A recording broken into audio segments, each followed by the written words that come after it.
রান্না কাবু কথা কিচেন থেকে চলে আসলাম। দেখো আজকে আমি রান্না করব পার্শে মাছ কষা টমেটো দিয়ে। এর জন্য আমি এখানে কিছু টমেটো কেটে রেখেছি, এখানে রয়েছে পেঁয়াজ বাটা, এখানে রয়েছে রসুন বাটা, আর অলরেডি পার্শে মাছ তো দেখো আমি ভাজতে বসেছি। এটা একটু যদি কড়া করে ভাজি তাহলে দেখবে যে এটা মাছটা মানে খেতেও কাঁচাও লাগছে না। পার্শে মাছ তো খুবই মজার একটা মাছ।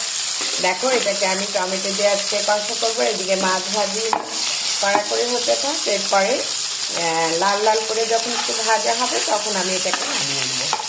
এবং দেখো বন্ধুরা, আমি কিন্তু মাছে একটু যে কোনো ফোড়ন দিয়ে থাকি। কালো জিরে আমি আজকে একটু কালো জিরে ফোড়ন দিব, এবং কালো জিরে ফোড়নে আমি এই যে দেখো এই টমেটো, এই যে পেঁয়াজ বাটা, এই যে রসুন বাটা এগুলি রেখেছি, এগুলি ফোড়ন দেওয়ার পরে আমি দেবো। তবে দেখো আমরা মাছটাকে আগে একটু কড়া করে ভেজে নিই।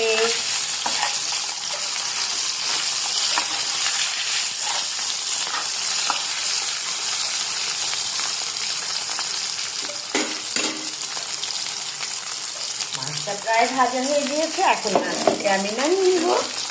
দেখো মাছটা একটু লাল লাল করেই ভাজা হয়ে যাচ্ছে, ভালো মতো ভেজে নিলে খেতে একটু স্বাদও লাগে।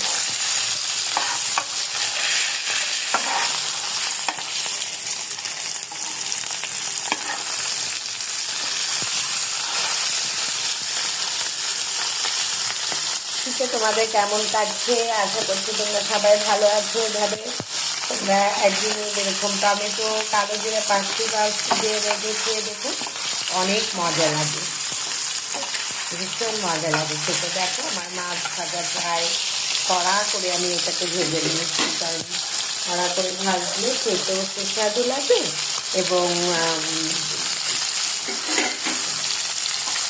টমেটো দিয়ে রান্না করলে একটু টক টকও লাগবে, খেতে মজাও লাগবে।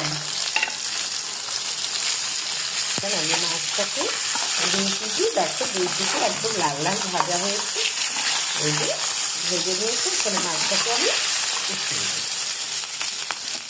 উঠিয়ে নিয়ে দেখো লাল করে ভাজা হয়ে গেছে, উঠিয়ে নিয়ে এখানে আমি অল্প একটু কালো জিরে দিব। এই দেখো কালো জিরেটা ফুটতে ফুটতে এখানে আমি এই যে পেঁয়াজ বাটা অল্প দিব, এই যে অল্প দিয়ে দিয়েছি। এখন আমি রসুন বাটাও দেবো, রসুন বাটাও দিয়েছি। এখন আমি টমেটোগুলো ছেড়ে দেবো। দেখো সুন্দর টমেটো দেওয়ার পর